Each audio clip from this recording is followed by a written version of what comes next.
Bonjour à tous Église Arena, c'est vraiment une joie pour moi de vous retrouver encore ce dimanche. Merci d'être aussi nombreux à nous suivre. Vous savez, ça fait 7 semaines que nous sommes dans notre série de messages Intimité. Waouh! Et je crois que pour certains, vous avez été bénis. Certains ont commencé une vie de prière avec Dieu. Pour d'autres, ça a reboosté votre vie de prière. Vous l'aviez un petit peu délaissé et ça l'a reboosté, ça l'a réactivé. Et pour certains, vous aviez déjà une vie de prière conséquente, mais vous aviez envie d'aller plus loin et à travers cette série de messages, vous vous êtes dit, Seigneur, je veux passer encore plus de temps dans ta présence. En tout cas, peu importe la progression que vous avez avec Dieu, on a tous été bénis, vous comme moi. Et je crois que Dieu veut nous amener encore plus loin. Vous savez, le Seigneur, il a déposé un message particulier dans mon cœur cette semaine. Et il me tarde de vous le délivrer. Je te pose une question, Église Arena. Si je te dis, quelle est la chose là, en ce moment, qui est difficile pour toi dans ta vie chrétienne? Certains, tu vas me dire, Patrick, je suis en train de travailler avec un collègue et il est difficile. Mais je sais ce que Dieu me demande dans la parole de Dieu, mais j'y arrive pas. Donc, vous allez me dire, Patrick, en ce moment, j'ai un vice caché. Je te l'avoue, Patrick. Je sais ce que la Bible dit par rapport à ça, mais j'y arrive pas. C'est trop ancré en moi. D'autres, vous allez me dire, Patrick, moi, dans ma famille, j'aimerais pardonner à quelqu'un. Il m'a fait du mal, mais j'aimerais lui pardonner, mais j'y arrive pas, Patrick. C'est trop dur. C'est trop dur, Patrick. Et je vais même le mixer avec... Je sais que la Bible dit on doit aimer ses ennemis. Mais ça, pour moi, c'est trop complexe. C'est presque même impossible. Je sais pas comment les autres y font, mais moi, Patrick, j'y arrive pas. Un autre va me dire, Patrick, moi, c'est la patience. Je sais que la parole de Dieu me parle d'être patient. Mais moi, Patrick, franchement, je suis pas patient, moi, j'aimerais un mari tout de suite. J'aimerais une chérie tout de suite. J'aimerais que ma destinée dans les plans de Dieu s'accomplisse tout de suite. J'arrive pas à être patient, Patrick. Je suis un peu comme cette blague, comme cet homme qui faisait un jour cette prière. Seigneur, donne-moi de la patience, mais donne-la-moi maintenant. Je suis impatient, Patrick. Alors, j'aimerais te répondre avec ce message. Par rapport à toutes ces choses qui sont difficiles à accomplir à l'intérieur de ta vie chrétienne. Le titre de mon message de ce matin, c'est le tombeau de ta chambre. Arena, et si l'endroit où tu dors devenait aussi l'endroit où tu meurs?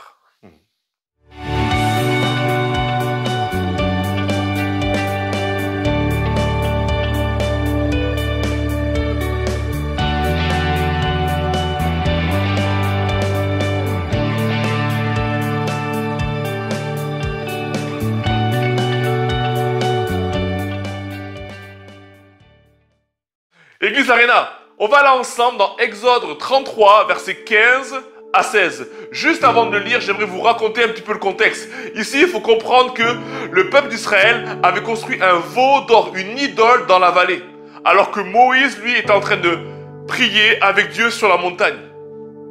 Et voyant cela, le Seigneur a voulu supprimer son peuple de la surface de la terre, parce qu'ils adoraient encore une idole à la place de Dieu.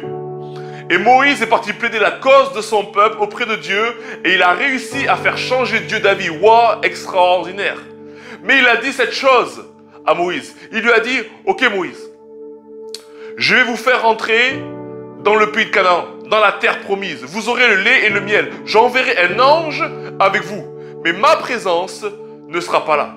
Combien d'entre nous, si on s'arrête là, combien d'entre nous auraient accepté la proposition? On a les bénédictions de Dieu sans le Dieu de la bénédiction. On a le lait et le miel, mais la présence de Dieu n'est pas là. Combien d'entre nous on aurait accepté? Moi, je vois tellement de pasteurs qui acceptent de rentrer dans le ministère. La réalité, c'est qu'ils ne sont pas appelés au ministère. Wow, c'est la vérité. C'est la vérité. Et là, Moïse, il va dire une chose qui est extraordinaire. Et on va le lire ensemble.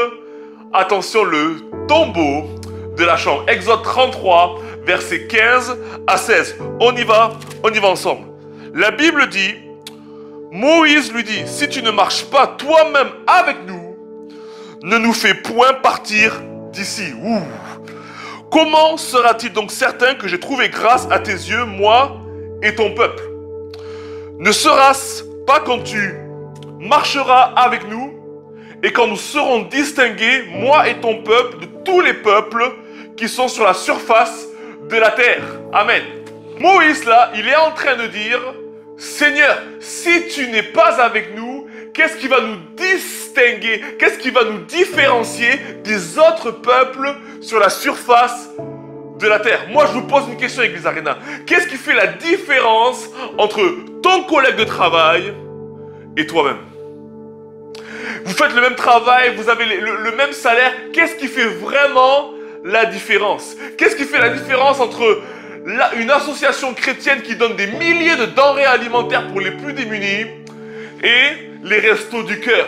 Qu'est-ce qui fait vraiment la différence? Parce que les restos du cœur, c'est quelque chose d'extraordinaire qui abattent un travail monstrueux. Qu'est-ce qui fait la différence entre ta chanteuse chrétienne, ta chanteuse de louange préférée, ou lorsqu'elle chante, tu te dis « Waouh Seigneur, c'est extraordinaire » et une chanteuse qui a une voix extraordinaire aussi, à The Voice. Vous savez, si je mets les deux personnes derrière un rideau et que les deux commencent à chanter « Combien Dieu est grand, chantons-le combien », si les deux commencent à chanter derrière un rideau, je suis sûr que tu ne feras pas la différence et tu loueras le Seigneur de la même façon.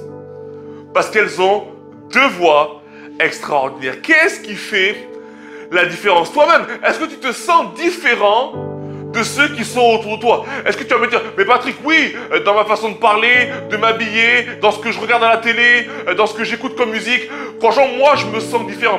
J'allais te dire, mais il y a aussi des non-chrétiens qui se comportent très bien et dans toutes ces choses-là, elles sont nickel. Et je suis pas là pour juger ou pour vous déjuger. Non, non, au contraire. Il y a des gens qui font ça aussi très bien.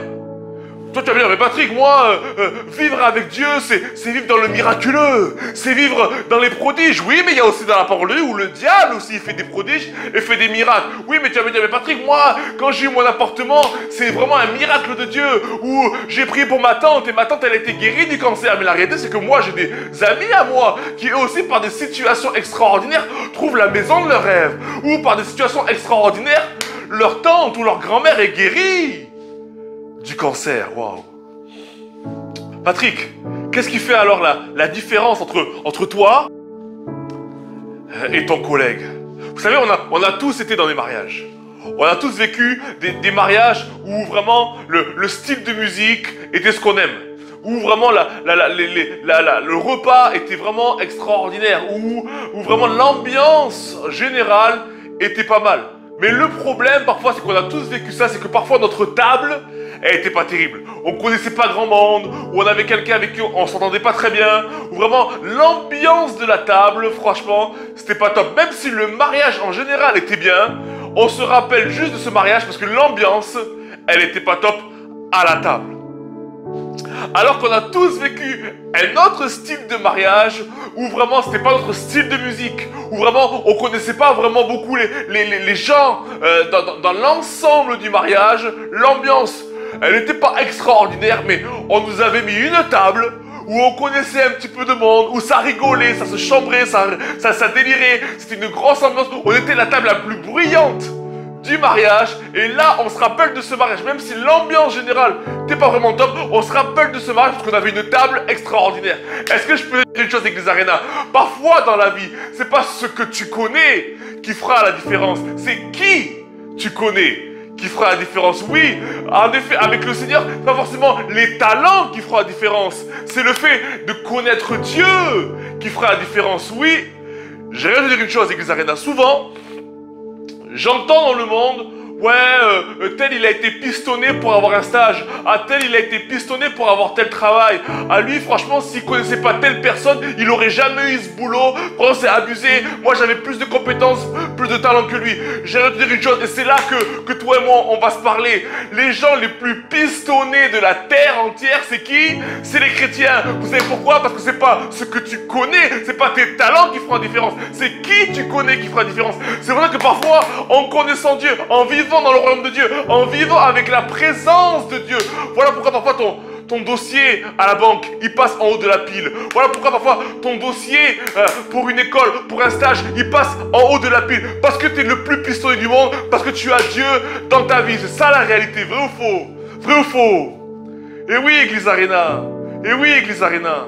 Vous savez, Église Arena, là, on vient juste de voir une petite partie de la réponse. Mais j'aimerais qu'on aille un peu plus loin ensemble.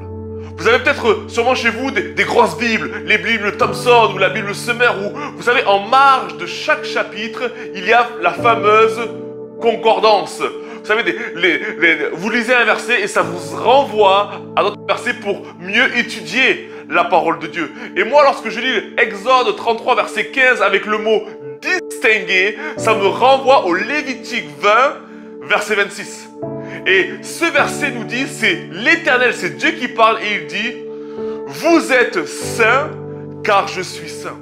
Moi, l'Éternel, je vous ai séparés, je vous ai distingués des autres peuples de la surface de la terre, afin que vous soyez à moi. Donc clairement ici, ce qui fait qu'on est distingué, ce qui fait qu'on est séparé des autres peuples, c'est parce que on est saint. Intéressant. Vous savez ce que ça veut dire être saint? Être saint, ça veut dire être mis à part. Ça veut dire être séparé. Je te vois venir. Mais Patrick, ça veut dire aussi être pur. Non, non, non. En fait, la sainteté englobe la pureté. Mais la réalité, c'est que être saint et être pur sont deux notions totalement différentes. Être saint, c'est littéralement être choisi par Dieu. C'est pour ça que ce qu'il faut comprendre, c'est que le peuple d'Israël est saint parce qu'il est choisi par Dieu, il est séparé, il est distingué des autres peuples. Même dans le peuple d'Israël, ce qu'il faut comprendre, c'est qu'il y en avait qui étaient choisis, qui étaient saints, qui étaient choisis par Dieu, comme des Déborah, comme des Gédéon, qui étaient choisis pour délivrer le peuple d'Israël. Ce qu'il faut comprendre, c'est que même dans une même fratrie, même dans une même famille, alors que les mêmes frères, la même famille était là, il y avait une personne dans cette famille qui était choisie, qui était sanctifiée, qui était mise à part. En fait, être saint, c'est pas enlever quelqu'un le mettre à part, non, non, non, c'est à l'intérieur du même environnement, il est choisi, il est différent, il est mis à part. C'est comme un vase de pommes jaunes et à l'intérieur, il y a une pomme rouge. C'est ça, elle est saine. Vous savez, vous connaissez tous le mot holiday, ça veut dire vacances. En français, c'est un mot anglais, holy, holiday. Holy, ça veut dire saint, day, le jour, les jours saints. Et clairement, les holidays, pourquoi ça s'appelle comme ça? Parce que c'est des jours qui sont mis à part. À l'intérieur des 365 jours de l'année, vous prenez une période de cette année-là et vous la mettez à part pour vous reposer. Mais c'est à l'intérieur, c'est ça, être saint. Vous comprenez? C'est pour ça, Église Arena, que dans les Actes des Apôtres, la Bible dit, le Saint-Esprit dit à l'Église d'Antioche, mettez-moi à part et Barnabas, sanctifiez-moi, Paul et Barnabas, car j'en ai besoin pour mon service. Et après, on connaît qu'ils sont partis implanter des églises. C'est ça être saint, c'est être consacré, être mis à part, être choisi. Est-ce que vous savez, Église Arena, et je vous pose une question, que la sainteté est une puissance? Je vous raconte une histoire. Dans l'Ancien Testament, vous connaissez tous le tabernacle, le parvis, le lieu saint et le lieu très saint. Il faut savoir que seule une personne avait le droit de rentrer dans le lieu très saint. Une personne qui était sainte, elle était consacrée à ça. Vous savez, la Bible dit que tous ont péché. C'est-à-dire que même les souverains sacrificateurs ont des péchés. Mais ils étaient choisis, ils étaient saints.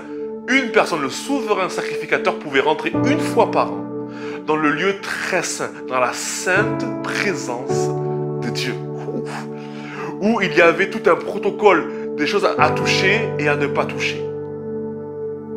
Et ce qu'il faut comprendre, c'est que cette personne, elle y rentrait avec une corde qui, lorsqu'il avançait de plus en plus dans les parvis, le lieu saint et le lieu très saint, cette corde devait rester, elle devait être assez longue pour rester à l'extérieur du temple.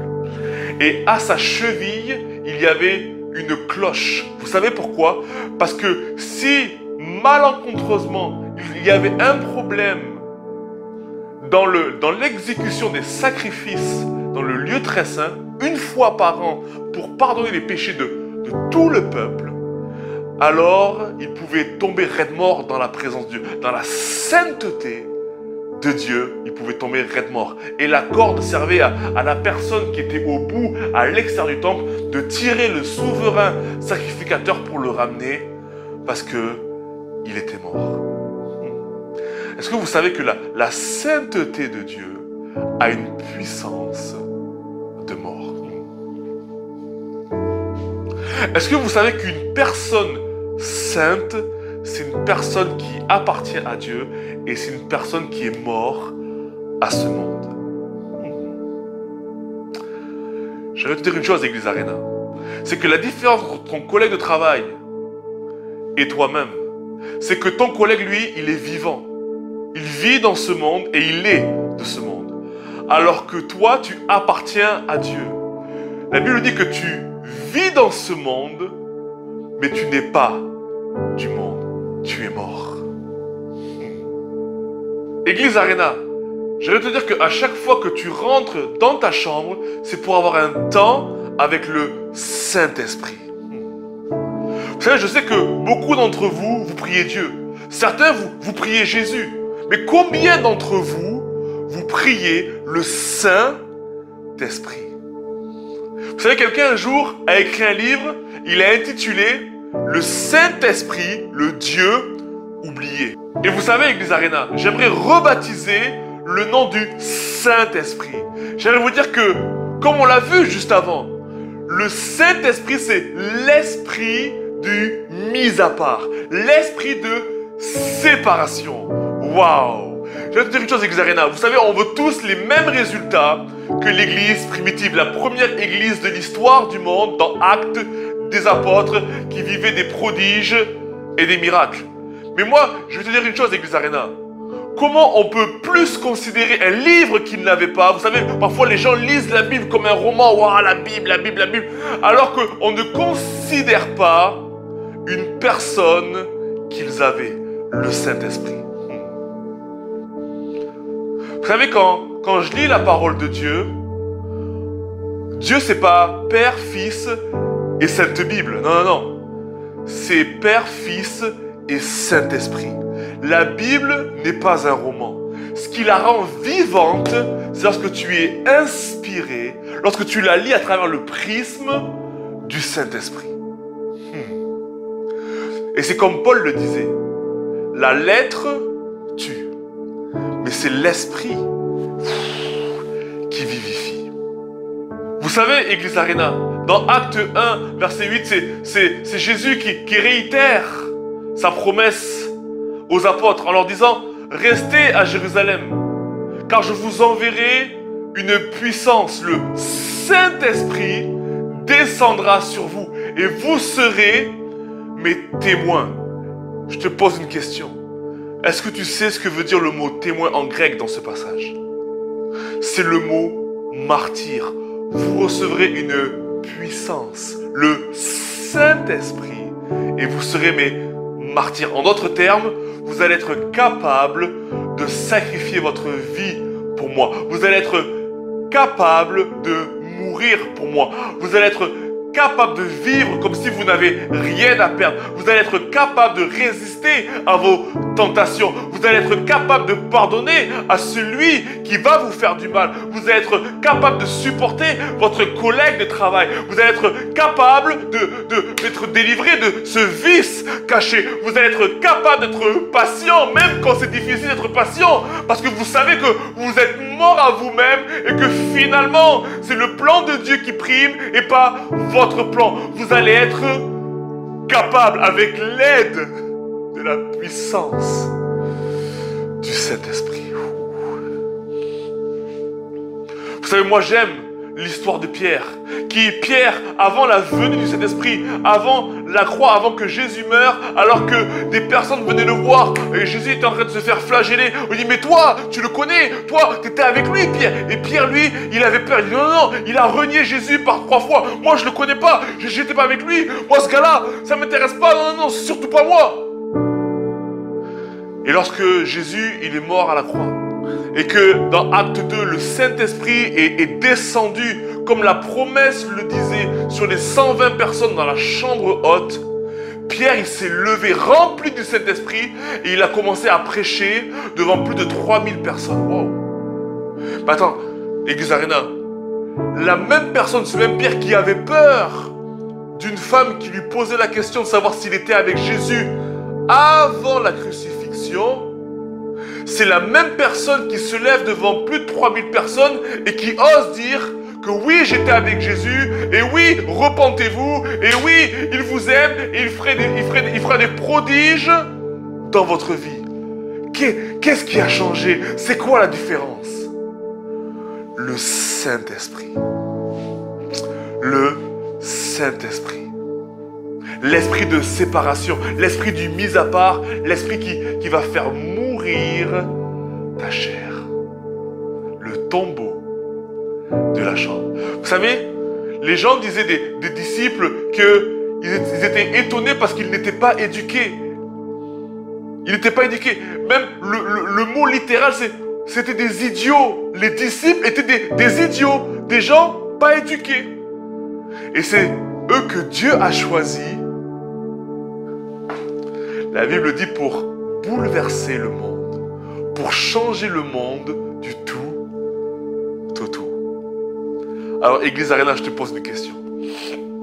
Parce que quand je vois la parole de Dieu, je vois que David, qui a été choisi, qui a été sanctifié, qui a été mis à part, lui, il était le dernier fils de sa famille. Quand je prends Gédéon, je me rends compte que Gédéon, il faisait partie de la plus petite tribu, de la plus petite famille et du plus petit de sa famille en Israël, et il a été choisi. Est-ce que toi, par hasard, tu peux être le moins diplômé de ta famille et être choisi pour le service pour Dieu? Est-ce que toi, par hasard, tu peux être le moins considéré dans ta famille et être choisi pour le service pour Dieu? Est-ce que toi, par hasard, tu peux avoir été moqué à l'école, tu peux avoir été moqué dans ton travail et pourtant, c'est toi que Dieu choisit pour son service?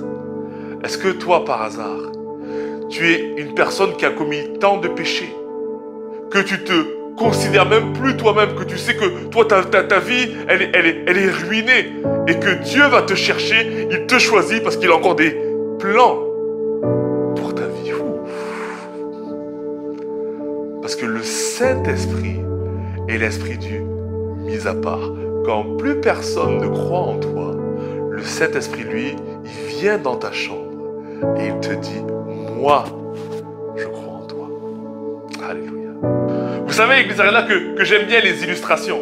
Alors je vais finir ce message avec une illustration. Et je vais te poser une question. Est-ce que tu peux me dire qu'est-ce qu'est ce ballon? Tu vas me dire, mais Patrick, ça c'est un ballon de volley. Alors, ça ressemble à un ballon de volley. Mais la réalité, c'est que c'est un ballon de football vintage, avec lesquels on pouvait jouer en 1930, 1940. C'est vraiment des ballons très anciens.